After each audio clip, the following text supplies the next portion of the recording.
राष्ट्रीय हिंदी दैनिक गरीबों का सहारा एवं जीकेएस न्यूज लोकतंत्र की आवाज। खबर बाराबंकी से है।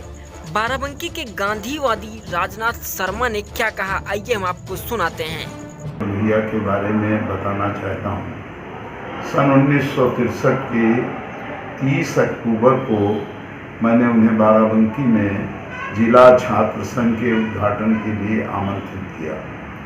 डॉक्टर राम मनोहर लोहिया एक ऐसे नेता थे जिन्होंने हम नौजवानों के निमंत्रण को तुरंत स्वीकार कर लिया और वो बाराबंकी आए। टाउन हॉल के मैदान में उन्होंने जिला छात्र संघ का उद्घाटन किया और उसमें सबसे अच्छी बात ये थी कि उन्होंने उस समय ही कह दिया था कि उनको फर्स्ट क्लास का और राजनारायण को सेकंड क्लास का टिकट के भी चंदे की व्यवस्था रहनी चाहिए। और जैसे ही वो आए उन्होंने पूछा कि भाई हमारे टिकट की व्यवस्था हो गई। टिकट की व्यवस्था हम लोगों ने 1963 में उनको करके दिया।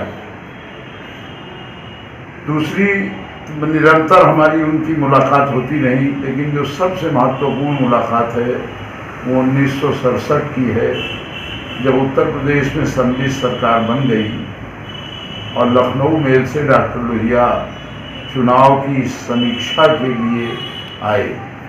सरकार बन चुकी थी, सभी मंत्री स्टेशन पर मौजूद थे। डॉक्टर लोहिया सरकारी गाड़ी पर न चढ़ने के उनके अपने संकल्प के साथ एक तांगा लाया गया, जिस तांगे पर आगे डॉक्टर साहब बैठे और मैं और जितेंद्र अग्निहोत्री सीधे बैठकर अमीनाबाद गोपाल नारायण सक्सेना उर्फ पालन जी, जो उनके मित्र भी थे और भारतीय संविधान सभा के सदस्य थे, डॉक्टर लोहिया उन्हीं के वहाँ रुकते थे, उनके वहाँ वो सीधे गए।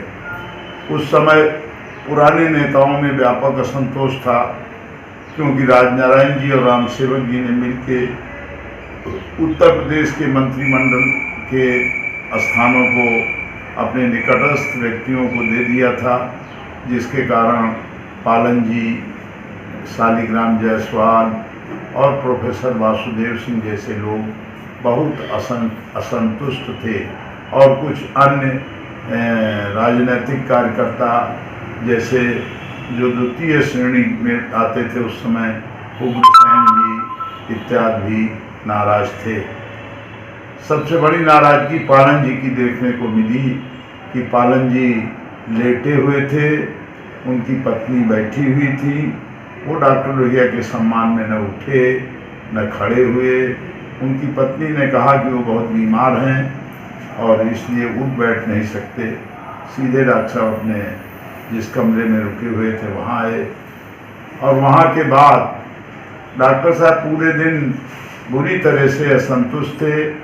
वो फिर यहाँ अमीनाबाद के रामकिशन मिशन के मार्केट में गोंडा के चुनाव की समीक्षा की उन्होंने और फिर वो पालन जी के घर लौट कर आए।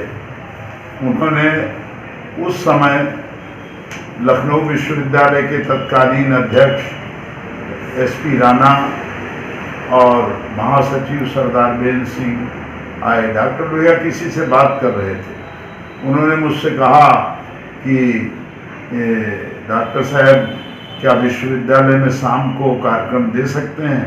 मैंने उनसे कहा कि कै बजे। उन्होंने बताया कि 7 से 8 के बीच में, क्योंकि 8:30 बजे वो यहाँ से चलेंगे और 9 बजे लखनऊ मेल जाती है, उसको पकड़ना होगा उनको। मैंने कहा निश्चित तौर से कोई उनका कार्यक्रम नहीं है, अभी जब वो खाली होंगे तो मैं उनसे बात करके आपको सूचित करने का प्रयास करूंगा। मैंने डॉक्टर लोहिया से जब कहा कि मैंने आपका कार्यक्रम लखनऊ विश्वविद्यालय छात्र संघ के लिए दे दिया है, तो डॉक्टर लोहिया बेहद नाराज थे ही। उन्होंने मुझसे कहा कि तुम मेरा कार्यक्रम देने वाले कौन होते हो। मैंने कहा साहब आपने कमाल ही कर दिया। मैं 6 बजे बाराबंकी से 5 बजे उठा और उठ के सीधे लखनऊ भाग के आया और तब से आपकी सेवा में लगा हुआ हूँ। मैं एक कार्यक्रम भी विश्वविद्यालय का नहीं दे सकता। बहरहाल डॉक्टर साहब हंसे और उन्होंने कहा कि शाम का भी खाना मेरा गया, क्योंकि वो दिन में खाना खाते नहीं थे। तो लेकिन मैंने उनसे कहा कि मैंने विश्वविद्यालय में उस समस्त भोजन की व्यवस्था करा रखी है जो मतलब आपको खाने को कुछ न कुछ मिलेगा। डॉक्टर साहब जब वहाँ पहुँचे तो विश्वविद्यालय यूनियन हॉल ऊपर से नीचे तक बिल्कुल भरा हुआ था और डॉक्टर लोहिया उस भाषण से बेहद प्रसन्न हुए। उनके लिए नाश्ते का जो इंतज़ाम था उसमें कुछ डोसा था, कुछ आमलेट था, कुछ हाफ फ्राई थी, कुछ बंद मक्खन थे, जिससे उनका समुचित रूप से आहार हो गया और हम लोग सीधे लखनऊ मेल की तरफ बढ़े। मुझे ऐसा लगा कि डॉक्टर लोहिया के पास उस समय 50 रुपये भी शायद न रहे हों जो उतर के वो टैक्सी से जाने में देते।